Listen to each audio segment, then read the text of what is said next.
Годишна жена е уапсена во врска со пукање кон домот на поп-звездата Ријана во Беверли Хилс. Полицијата на Лос Анџелес соопшти дека пукањето се случило вчера во 13 часот и 15 минути по локално време и дека напаѓачот е приведен. Властите потврдија дека мета на нападот бил домот на Ријана, а на местото на настанот се пронајдени чаури од автоматско оружје. Во инцидентот нема повредени, иако Ријана била дома во тој момент. Осумничината застанала пред портата од домот на Ријана и испукала најмалку 10 куршуми од својот автомобил, пошто избегала.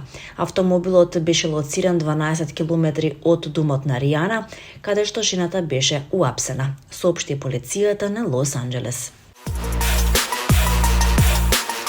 Како може една принцеза да има вакви стапала? Можела барем да ги исече ноктите, пишуваат на социјалните мрежи, откако вирално се проширија фотки од стапалата на Кейт Мидлтон, која мораше да се соблече боса во храм и покажа дека и на принцезите им се случува да имаат несретени стапала.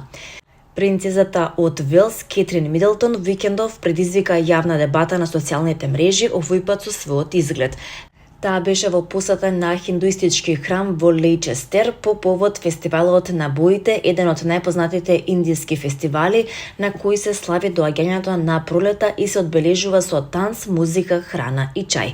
Кейт мораше да ги соблече штиклите во знак на почит, но наместо фокусот да биде на нејзиниот гест и целта на посетата, како и почитувањето на традициите, сите се фокусира на нејзините стапала со кои не остави впечаток на кралски негувана принцеза.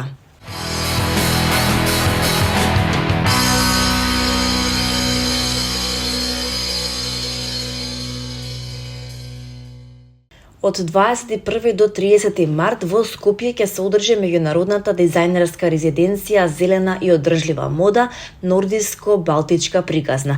Настанот ќе одбележи 10 модни дизајнери од Нордиско-Балтичкиот регион и од Македонија. Финалните дела ќе бидат представени на изложба во рамките на Моден викенд Скопје од 27 до 29 март. Обединети околу заедничката заложба за одржливост како долгорочна и суштинска практика, учесниците ќе создадат платформа за креативна размена, иновација и културен диалог, велат организаторите.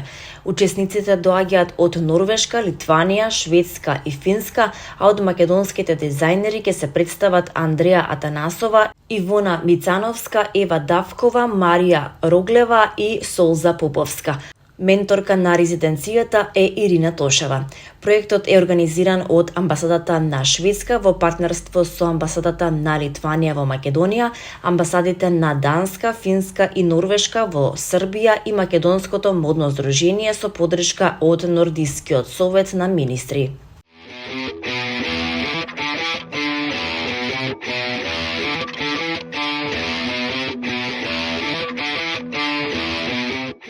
Македонија е избрана за домаќин на детскиот Евросонг 2026, објави Еврофестивал Ньюс.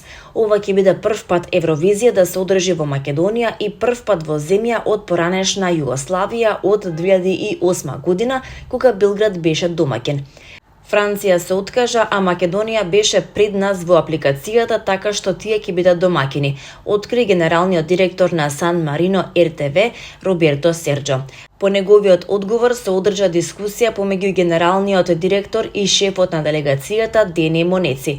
За време на дискусијата се наведува: Франција се откажа, па ќе одиме. Не се сеќавам каде, во Црнагора? Не, во Македонија. Не требаше да го кажам, но веќе го кажав.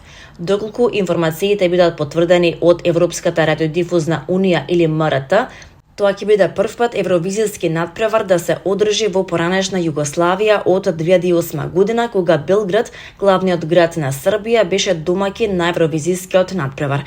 Тоа би бил и првиот евровизијски надпревар што ќе се одржи во Македонија.